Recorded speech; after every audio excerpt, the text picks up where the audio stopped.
رمضان المبارک کا یہ بڑا ہی عظمت والا برکت والا مہینہ ہے۔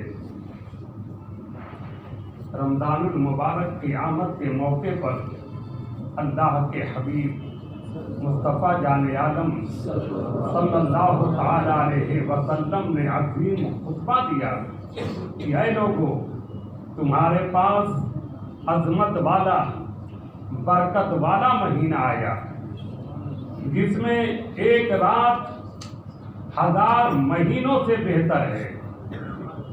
اس کے روزے تم پر فرض کیے گئے اور رات میں قیام یعنی نماز تراویح سنت، اور جو اس میں کوئی نیکی کا کام کرے تو فرض کے برابر ہے، اور جو فرض ادا کرے تو 70 فرض کے برابر ہے۔ یہ مہینہ صبر کا ہے اور صبر کا ثواب جنت ہی ہے۔ یہ مہینہ مواسات کا ہے۔ اس مہینے میں مومن کا رزق بڑھا دیا جاتا ہے، اور جو کوئی روزہ دار کو افطار کرائے تو اس کے گناہوں کے لیے مغفرت ہے اور اس کی گردن جہنم سے آزاد کر دی جاتی ہے، اور روزہ افطار کرانے والے کو ایسا ہی ثواب ملے گا جیسا کہ روزہ رکھنے والے کو، اس کے بغیر کہ اس کے اجر میں کچھ کمی کی جائے۔ صحابہ کرام رضوان اللہ تعالی علیہم اجمعین عرض کرتے ہیں کہ یا رسول اللہ، ہم میں کا ہر شخص وہ چیز نہیں پاتا کہ جس سے روزہ دار کو افطار کرائے۔ اللہ کے حبیب مصطفیٰ جان عالم صلی اللہ تعالی علیہ وسلم فرماتے ہیں کہ اللہ تبارک و تعالی یہ ثواب ہر اس شخص کو عطا فرمائے گا جو ایک گھونٹ دودھ یا ایک کھجور یا ایک گھونٹ پانی سے افطار کرائے، اور جو روزہ دار کو پیٹ بھر کھانا کھلائے تو اللہ تبارک و تعالیٰ اسے میرے حوض سے پلائے گا، یعنی حوض کوثر کا جام عطا فرمائے گا۔ اور اس مہینے کا پہلا عشرہ رحمت ہے، دوسرا عشرہ مغفرت ہے، اور تیسرا عشرہ جہنم سے آزادی ہے۔ اور جو اس مہینے میں اپنے یہاں کام کرنے والوں پر تخفیف کرے، کام میں کمی کرے، تو اللہ تبارک و تعالیٰ اسے بخش دے گا اور جہنم سے آزاد فرما دے گا۔ اس طویل حدیث پاک پر غور فرمائیں کہ رحمت ہی رحمت ہے، برکت ہی برکت ہے۔ کیسا عظمت والا مہینہ ہے، کیسا برکت والا مہینہ ہے کہ یہ مہینے میں ایک رات ایسی ہے جو 1000 مہینوں سے بہتر ہے، یعنی لیلۃ القدر۔ قرآن مقدس میں اللہ تبارک و تعالیٰ فرماتا ہے لیلۃ القدر خیر من الف شہر، کہ لیلۃ القدر 1000 مہینوں سے بہتر ہے، شب قدر 1000 مہینوں سے بہتر ہے، اور اس کے روزے تم پر فرض کیے گئے۔ روزہ تمام مسلمان عاقل بالغ پر فرض ہے۔ سرکار اعلیٰ حضرت تاجدار اہل سنت علیہ رحمت و رضوان فرماتے ہیں کہ جب بچہ 8 سال کا ہو جائے تو والدین پر، ولی پر، پیرنٹس پر لازم ہے کہ بچے کو روزہ رکھوائے۔ ذرا غور فرمائیں، کتنے سال کا ہو جائے؟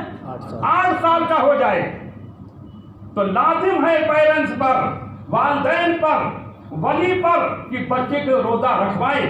آج بچہ 8 سال کا نہیں 12 سال کا ہو جاتا ہے، جب بالغ ہو جاتا ہے، روزہ رکھنا چاہتا ہے تو ماں باپ پیرنٹس، ارے ابھی بچے ہو، ابھی تم چھوٹے ہو، ابھی اسکول جا رہے ہو، کالج جا رہے ہو، ابھی تمہاری عمر کیا ہے، ارے بڈھے ہو جاؤ گے تو روزہ رکھنا۔